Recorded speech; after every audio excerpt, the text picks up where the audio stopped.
Bonsoir à tous et bienvenue sur le plateau d'Un cœur qui écoute votre émission de spiritualité. Ce soir, nous avons le plaisir d'accueillir Daniel Pittet. Bonsoir Daniel. Bonsoir. Alors, Bonsoir. vous n'êtes pas un visage complètement inconnu sur cette chaîne ni sur ce plateau. J'ai eu le plaisir de vous recevoir il y a quelques années. Et puis, alors, on se souvient d'une émission où on avait parlé de ce livre « Aimer, c'est tout donner ». C'était en 2015 avec le pape François lors de l'année de la vie consacrée. Ensuite, il y avait eu un livre en 2017 où vous racontiez un drame qui est arrivé dans votre vie avec un père capucin qui avait abusé de vous.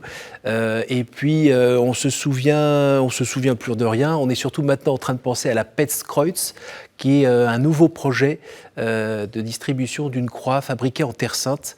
Vous allez nous raconter ça plus dans le détail dans quelques instants. Juste avant, je vous invite à nous lire un extrait de texte de votre choix. Voilà, alors ce texte m'est très cher, je le lis tous les jours. La guerre la plus dure, c'est la guerre contre soi-même. Il faut arriver à se désarmer. J'ai mené cette guerre pendant des années. Elle a été terrible, mais je suis désarmé. Je n'ai plus peur de rien, car l'amour chasse la peur. Je suis désarmé de la volonté d'avoir raison, de me justifier en disqualifiant les autres. Je ne suis plus sur mes gardes jalousement crispé sur mes richesses. J'accueille et je partage. Je ne tiens pas particulièrement à mes idées, à mes projets. Si l'on m'en présente de meilleurs, ou plutôt pas meilleurs, mais bon, j'accepte sans regret. J'ai renoncé au comparatif. Ce qui est bon, vrai, réel, est toujours pour moi le meilleur. C'est pourquoi je n'ai plus peur. Quand on n'a plus rien, on n'a plus peur. Si l'on se désarme, si l'on se dépossède, si l'on s'ouvre au Dieu homme qui fait toutes choses nouvelles, alors lui efface le mauvais passé et nous rend un temps neuf où tout est possible. J'ai reçu cette prière du patriarche, pas moi-même pas, mais du cardinal Etchegaray, que j'ai beaucoup aimé, qui est décédé maintenant. Elle était du patriarche Athénagoras. Voilà. Alors, puisque vous la lisez tous les jours, ça avance ? Eh bien, il y a des choses qui sont providentielles. Je fais beaucoup de causeries suite à mon livre « Mon Père, je vous pardonne ». J'ai fait presque tous les pays d'Europe. Et maintenant, quand je vois des personnes qui ont été atteintes sexuellement, eh bien, je donne une croix. Donc cette croix, je l'ai reçue suite à une rencontre fort sympathique avec les gens de Bethléem, puisque, avec l'aide de Monseigneur Pierre Burcher, on a pu faire des chapelets donc pour les JMJ. C'était des petits chapelets qu'on mettait autour du bras, etc. Donc j'ai connu ces gens, j'ai vu la souffrance et tout. Et là, on m'avait donné 600 croix. Et chaque fois que je vois une victime, ou un violeur d'ailleurs, parce que j'en ai vu 21, donc je donne cette petite croix. Qui est grande, voilà. Qui est grande à peu près. Alors, comme ça. Cette petite croix, elle est pas très grande, dans le fond, c'est une petite croix, voilà. Voilà, ça c'est un exemple. C'est une croix donc en bois d'olivier. Voilà. Et il y a des motifs, par exemple celle-là de croix. Et là, c'est la paix, le rameau de la paix. Voilà. Alors, j'en ai plus, c'est le mois de novembre, et je téléphone à mon ami Michel, et je lui dis, écoute, voilà, j'aimerais avoir quelques croix. Alors, il est tout ému à ce téléphone, parce qu'en fait, quelques jours avant, ils ont une messe pour prier, pour avoir quelqu'un qui leur fasse un don pour pouvoir survivre, parce que là, avec le Covid, ils n'ont plus du tout de touristes et tout, alors ils pleurent au téléphone, voilà. Et là, je lui dis, eh bien, écoute, comme j'ai bon cœur, je voulais en commander 500, ben, j'ai 10 000, quoi. Je lui dis, voilà, il y a 10 000 croix, voilà, mais c'est formidable, j'espère qu'il y en aura plus. Oh, ben, écoute, on en fait déjà 10 000. Le lendemain, donc, je discute un petit peu, je vais dans une abbaye que j'aime beaucoup, des cisterciennes de la Fille-Dieu, tout près d'où j'habite, de Fribourg, en Suisse. Et là, je croise donc le père aumônier, et puis la mère abbesse, on discute un petit peu, et puis là, il me parle des Pestkreuz, qu'il y avait au XVIIe siècle et plus tard aussi. Donc, il se traduit en français par croix de peste. La croix de la peste. Voilà, c'était des croix qu'on mettait dans les mains des gens pour Voilà. Soit qu'ils guérissent, soit que l'épidémie de peste se réduise. Voilà. Alors, c'était des croix, j'en ai découvert parce que moi-même, j'ai été moine durant 5 ans à l'abbaye d'Einsiedeln. Donc, il y en avait encore. Donc, j'ai vu ces croix, elles étaient noires, Pestkreuz, c'était marqué. Et puis, je me dis, mais c'est extraordinaire, c'est le Covid. Des gens meurent de faim à Bethléem. Donc, des familles entières chrétiennes sont dans la souffrance. Donc, je me dis, disons, mais c'est providentiel. Bon, voilà, je fais le lien et je reçois 20 000 francs de dons, comme ça. Et je me dis, il faut y aller. Voilà, on commence à prendre contact avec toutes les paroisses de Suisse, catholiques et protestantes. On se dit, on me donne le conseil. Et puis là, en quelques jours, on a vraiment, on n'a pas assez de croix. Donc les 10 000 disparaissent. Aujourd'hui, on est à 150 000 croix. Il y en a un peu partout en Suisse. C'est petit, la Suisse, hein, voilà. Et puis, aujourd'hui, je viens en France. Je viens en France parce que je me dis, voilà, ces gens vraiment ont besoin de notre aide. Ils en auront besoin aussi après le Covid. Quoi qu'il arrive, c'est des familles très pauvres. Et on fait travailler des gens qui n'ont pas de travail. En fait, c'est des chrétiens qui n'ont pas de travail. Il y a aussi d'autres gens. Hein, Ils vivent de l'aide, alors ? Alors, si on veut, ce qui est beau, ce que j'ai toujours trouvé beau, parce que moi je viens d'une famille extrêmement pauvre, c'est-à-dire que nous, on nous aidait, je pense qu'on nous donnait de l'argent, je ne sais pas comment ça fonctionnait vraiment, mais là, ils sont debout ces gens, parce qu'ils font un travail, ils me vendent la croix pour une somme relativement modeste, mais ils peuvent vivre avec, hein, et en fait maximum 2 €, et moi je les revends à 5 €, voilà, et comme ça, eux, ils savent que moi, je ne fais pas de bénéfice, je suis un bénévole, et que je fais ça pour racheter des croix. C'est toujours, voilà, j'ai reçu un cadeau, et ce cadeau, je le fais fructifier pour que ces gens puissent continuer à vivre. Donc, si vous voulez, c'est une prière et un partage, d'accord ? Alors, il y a plusieurs choses qui sont extraordinaires, mais je raconte une petite histoire. Donc, j'ai ce contact, et puis, dans le monde, partout où on va, il y a des gens bien, des gens moins bien. Les Palestiniens, il y en a certainement bien ou pas bien. C'est comme en Suisse, c'est la même chose, en France, c'est la même chose. Donc, je choisis Caritas Jérusalem, le responsable, qui s'appelle Georges Andal, et je lui dis, c'est toi qui vas t'occuper comme les chapelets. Donc, tu vas sur place, tu t'occupes, tu payes les gens, etc. Donc, il y a de plus en plus de gens qui sont engagés, il y a du monde. Combien de familles qui sont concernées ? Alors, ça fait 800 personnes en gros qui sont concernées. Et alors, pour eux, c'est un miracle. Moi, je suis Jésus. Mais ils ne savent pas que je suis plus pauvre qu'eux. Enfin, je suis un type modeste. Mais pour eux, je suis Jésus. Alors, il y a un brave homme qui me demande, qui parle français, qui me dit, écoute, il s'appelle Michel, il me dit, écoute, j'aimerais donner des croix dans mon pays de... Puis je dis, mais écoute, tu peux prendre sur mon lot, etc. Pas de problème. 1000, il n'y a pas de problème, tu prends. Et ce monsieur va faire quelque chose d'extraordinaire. Il va aller de maison en maison, comme dans le temps, et il va donner la croix aux gens. Et il dit, c'est très beau, c'est la croix qui guérit. Voilà, il arrive, il dit, c'est la croix qui guérit. Et là, il va dans une famille, il ne connaît pas, donc hein, il y a beaucoup de monde, dans ces villages aux alentours, et puis il va dans une famille, c'est une grande famille, il y a beaucoup d'enfants, et il donne la croix à tout le monde. Il voit un jeune homme assis qui ne parle pas, il va vers lui, il lui donne la croix, et lui dit, il ne dit pas, la croix qui guérit, il dit, tu es guéri. Il prend la croix, le jeune homme parle, il a 18 ans, il n'a jamais parlé. Donc, pour moi, c'est un miracle. Mais voyez, ici en France, en Suisse, en Europe, on ne croit plus à tout ça. Il y a encore Lourdes, heureusement, il y a la médaille miraculeuse, maintenant il y a la croix miraculeuse, mais on n'y croit pas parce qu'on n'a plus la foi. C'est la foi qui nous manque. Et ces gens qui sont dans une misère noire, vous voyez, il y a quelques milliers de chrétiens, c'est fini, il n'y aura plus de chrétiens là, il n'y en aura plus. D'ici 20 ans, ils ont disparu, on leur fait les pires ennuis et tout. Eh bien, ces gens-là, d'abord, on les met debout, et puis c'est un partage, donc on aide ces gens, et vraiment je demande à la France de faire bon accueil de ces croix, parce que si on veut, c'est comme un café, quoi. Je vous donne un café, si vous voulez donner plus, vous donnez 2 croix, ça fait 2 cafés, un café offert, vous pouvez offrir la croix. Moi, sur les 10 000, j'en vends 3 000, je les offre les autres. Et les gens qui nous regardent, comment ils peuvent avoir cette croix ? Alors, les gens qui nous regardent, on a fait une association française,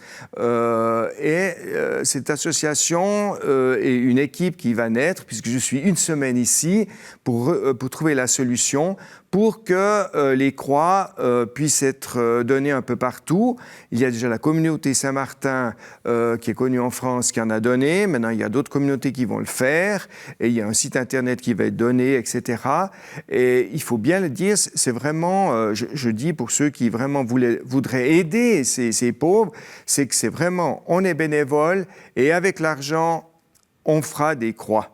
Alors, je le dis comme ça de go. Eh bien, avant-hier, j'étais là, je dis, je vais aller en France, il faut que je commande des croix. Eh bien, qu'est-ce que j'ai fait? J'en ai commandé 1 million. J'ai commandé 1 million de croix. Je n'ai pas l'argent, mais je sais que je l'aurai parce que j'ai confié ça à la Providence et la Providence et Saint-Joseph m'aideront. Eh bien, Daniel, voyez les choses en grand, hein? J'ai toujours vu en grand.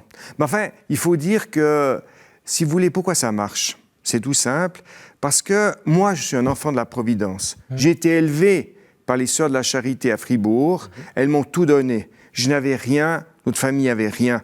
Ils nous ont aidés. Tout ce que j'ai reçu, jamais je pourrais rendre ce que j'ai reçu, tellement j'ai reçu de choses. Donc je me dis, moi aussi, je dois faire un effort. Et je n'ai pas cherché d'aller à Bethléem. C'est tous des concours de circonstances que j'appelle la Providence, moi.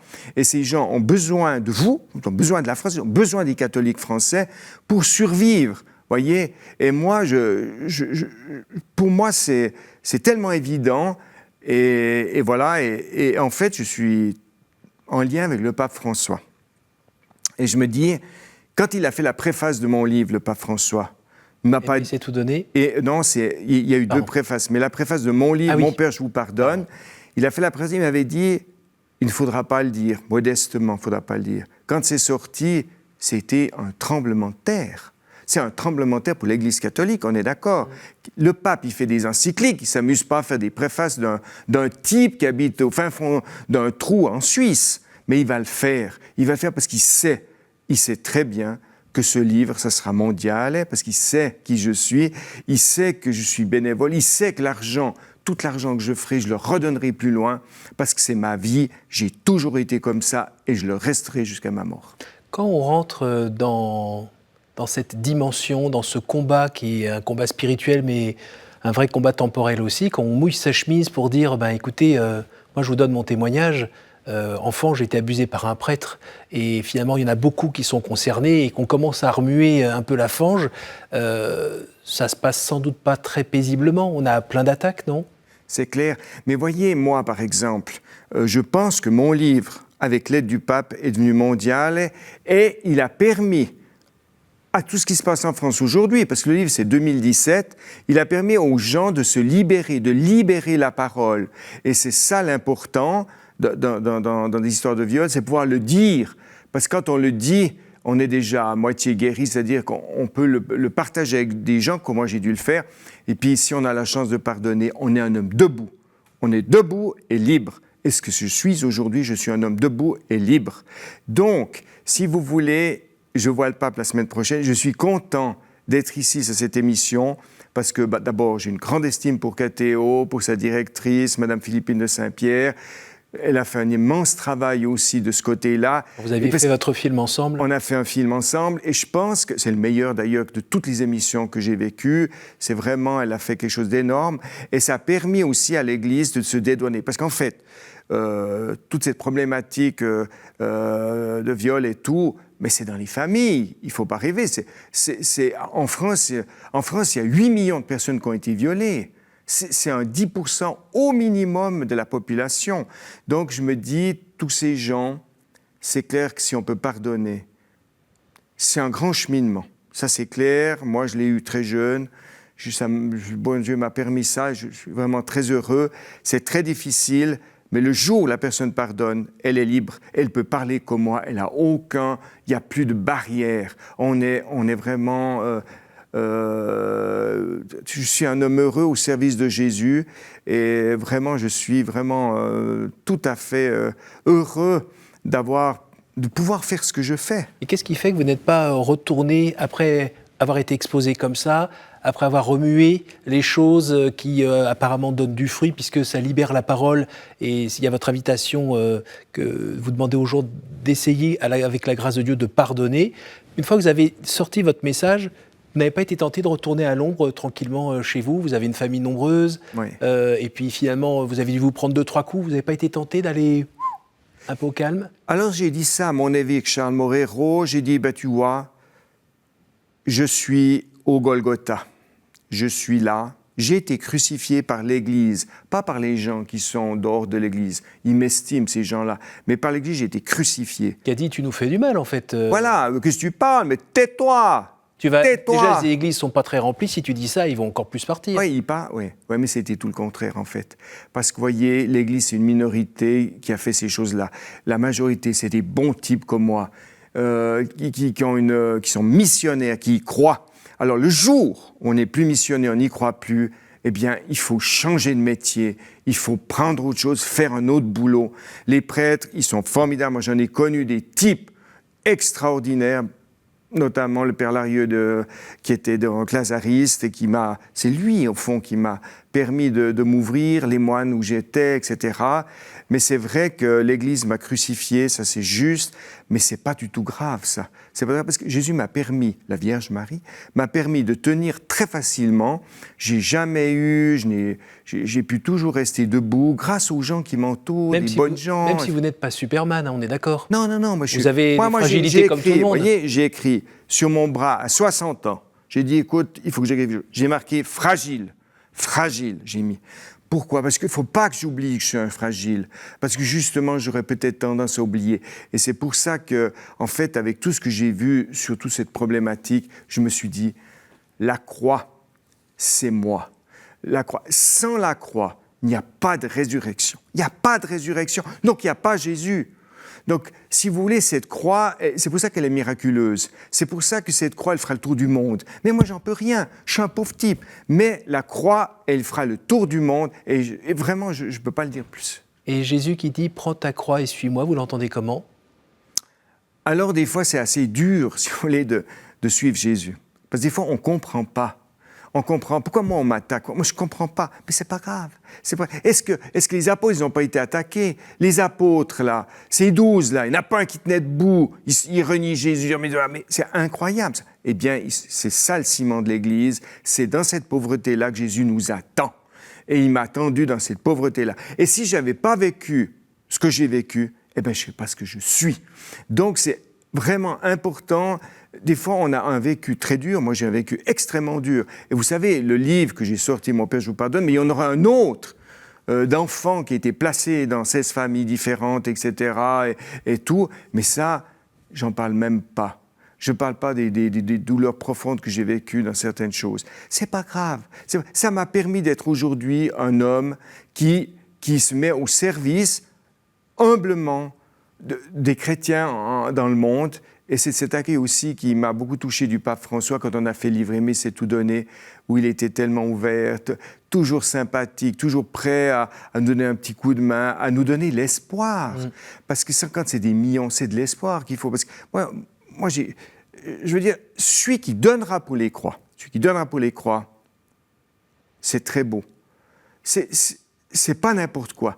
C'est les petits dons qui font la force. Mais voyez, j'ai reçu des dons de personnes très âgées, des gens qui ont donné pour la croix 10, 20, 30 euros. C'est énorme. Pour moi, c'est une grâce d'avoir donné pour eux. Vous dites qu'il y a eu pas mal de dons suite à votre travail d'annonce, à votre travail de sensibilisation aux causes notamment des enfants. J'ai entendu dire que vous aviez un engagement aussi en Europe. Alors voilà, quand on est dans ce milieu-là, quand on est dans ce milieu du viol et des gens violés, eh bien, on apprend beaucoup de choses. Et moi, j'ai été très secoué par un fait qui m'est arrivé au GMJ en Pologne, quand j'ai donné les livres Aimer, c'est tout donner aux 2 millions de participants. J'ai découvert tout d'un coup un centre, par discussion avec des gens qui m'entouraient, d'un centre de pédopornographie en Ukraine. Et là, j'ai été très déstabilisé. Je ne sais pas, je ne m'imaginais pas ça. Il en existe plusieurs dans le monde. Dans le nord de Madagascar, par exemple, c'est le plus grand. Et là, voilà, on vend des enfants, on achète des enfants pour des films. Et là, j'ai été tellement secoué et tout que j'ai décidé de donner l'argent que je je gagnerais avec ce livre pour des enfants, pour essayer de les nourrir, pour essayer de leur faire une formation, etc. Et voilà, c'est sortir de cet enfer.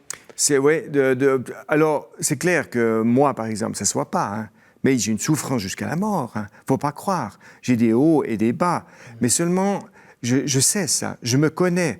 Et je me dis, ben voilà, c'est ma vie, mais je ne pourrais pas vivre sans ces hauts et ces bas. Je sais que ma vie est faite de ça. Et pourtant, vous êtes marié, pourtant vous avez des enfants, Ouais. pourtant vous avez une vie, là, toute offerte à la Providence. Ouais. Pour autant, c'est toujours là. Vous vivez avec votre écharde. Voilà, alors je suis sur un petit fil comme ça, et je me disais, il y a quelques semaines, je me disais, mais j'aimerais bien aller en France pour parler, etc. Voilà, et tout d'un coup, des contacts se font.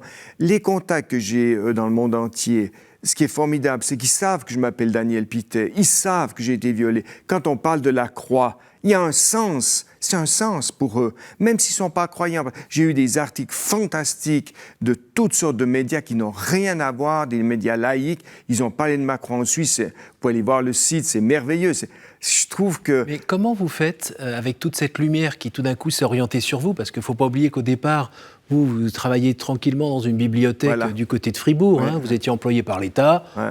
petit boulot tranquille. Tout d'un coup, cette lumière est arrivée. Qu'est-ce qui fait que y a pas des moments où tout d'un coup, salut, c'est moi Daniel, quoi, et puis tout ce que vous recevez, j'en mets un peu de côté pour moi, pour faire vivre ma famille et autres? Alors, si vous voulez, ce qui est extraordinaire, c'est que justement, en travaillant dans cette bibliothèque, ça m'a permis d'être très humble. Je faisais mon petit boulot. Ce qui me préparait à cette aventure que je ne m'attendais pas. Oui. Jamais j'aurais pensé parler 30 fois d'affilée avec le pape François, avec sœur Anne-Véronique, malheureusement décédée aujourd'hui. Jamais j'aurais pensé cette vie-là. Et aujourd'hui, je l'ai, mais si je l'ai, c'est qu'aussi que toute ma famille est aussi d'accord. Mon épouse travaille pour les croix toute la journée, elle m'essouplit, elle envoie ses croix par milliers. J'ai un entourage qui est d'accord avec moi. Il y a la prière aussi, peut-être? Il y a beaucoup de prières. Moi, je suis un homme. En fait, ça n'a pas l'air comme ça, mais je vais beaucoup devant le Saint-Sacrement. Je suis un homme du Saint-Sacrement. Je vais beaucoup prier seul, comme ça. Si vous voulez, là, c'est l'enthousiasme, on y va. Mais j'ai un autre caractère aussi qui fait que je vis assez seul. Je me promène beaucoup dans la nature. J'ai beaucoup de temps pour prier, puisque je suis retraité, on peut dire. Alors j'ai ce temps-là, ce qui me permet de me ressourcer. Voilà. Parce que sans la ressource, c'est impossible. Oui. Je ne pourrais pas. Le Daniel qui est grand, fort, costaud, se casse la figure. Voilà, alors je ne durerai pas. Alors je sais que j'ai des moments où là, maintenant, j'ai une semaine de fou ici, en France, et je suis heureux. Je suis heureux parce que j'ai un devoir de le dire. Mais ça ne veut pas dire que ça va marcher, mais j'ai un devoir de le dire. Et en disant ça, je suis libéré, et la Providence fera le reste. Bon, on arrive déjà à la fin de cette émission. C'est le temps des questions. Est-ce que vous pourriez me dire un chiffre entre 1 et 7, s'il vous plaît? Eh bien, on dira 5. Quelle est la dernière fois où vous avez reconnu l'action du Christ dans votre vie? Alors, la dernière fois que j'ai vu l'action du Christ dans ma vie, enfin, c'est assez régulier, mais je pense quand même c'est ce miracle à Bethléem. Ce type, 18 ans, il ne parle pas, hein, on lui donne la croix et il se met à parler. Pour moi, disons, je suis un brave chrétien européen, je suis templé européen, donc on a la foi un petit peu qui bouge beaucoup. On n'a plus la foi de nos aïeux. Pour croire à l'enfer, c'est difficile. On a plein de difficultés. La présence réelle, c'est pas très simple non plus. Non. Alors je me dis, ces gens qui souffrent, comme les Polonais qui souffraient quand il y avait le mur. Le mur est tombé, la foi est tombée, et c'est pour ça que j'ai de l'admiration pour ce jeune homme qui a retrouvé la parole. Entre 1 et 6? Alors, je prendrai 1. Quelle est la pire idée fausse que l'on se fait sur Dieu, selon vous?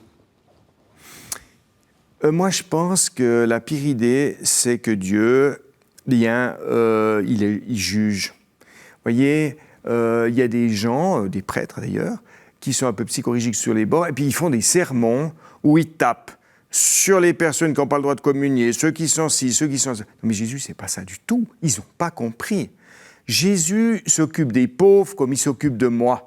Si je n'étais pas pauvre et que je le reconnais, il ne s'occuperait pas de moi.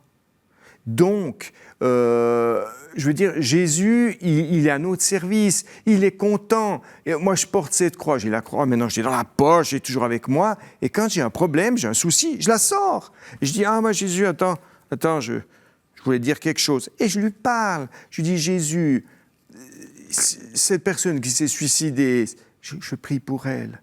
Voilà. Pour sa famille qui reste. Lui, il est déjà au bon endroit. Vous voyez, Jésus, c'est pas un tortionnaire. Tout ça, c'est faux. Moi, j'ai vécu ça dans ma jeunesse, puis j'étais élevé par ma grand-maman. Pouf! Il y avait plus le diable que Jésus. Mais non de bleu. Jésus, il est quand même plus fort que le diable. Bon, on espère. Non, c'est... Voilà. Je pense que... Une dernière question, Daniel. 1 sur 5. Allez, on prendra 5. Si vous pouviez revenir en arrière et changer quelque chose dans votre vie, que feriez-vous ? Eh bien, je ne ferai rien. Je suis tout à fait heureux de ce que j'ai vécu. Mon passage dans un monastère, je veux dire aussi, beaucoup de ces jeunes sont dans des communautés nouvelles, hein, et ils passent quelques temps et ensuite la communauté disparaît. Eh bien, c'est pas grave, parce que vous avez eu la chance de vivre en communauté, d'être ensemble, c'est mon vécu. J'ai eu une chance énorme d'avoir été... Ça m'a mis debout, tous ces pères qui se sont occupés de moi. J'ai fait du chant grégorien, j'ai joué du cor des Alpes, mais tout touché, j'ai tout fait. Et je me dis, vraiment, Jésus, tu as bien fait. J'ai été ouvert et je suis heureux comme je suis. Il n'y a rien à faire. Merci beaucoup, Daniel. Merci d'être revenu nous voir, nous partager ce feu de Dieu qui vous anime. Espérons qu'il va continuer par le biais de la télévision à se transmettre un peu partout. Voilà. Merci beaucoup, merci à vous tous pour votre fidélité. N'hésitez pas à partager cette émission et cette information autour de vous grâce à notre site www.ktotv.com. Et puis n'hésitez pas aussi à aller sur le site qui vous informe sur cette peste Kreutz. Bonne soirée à tous et à la semaine prochaine.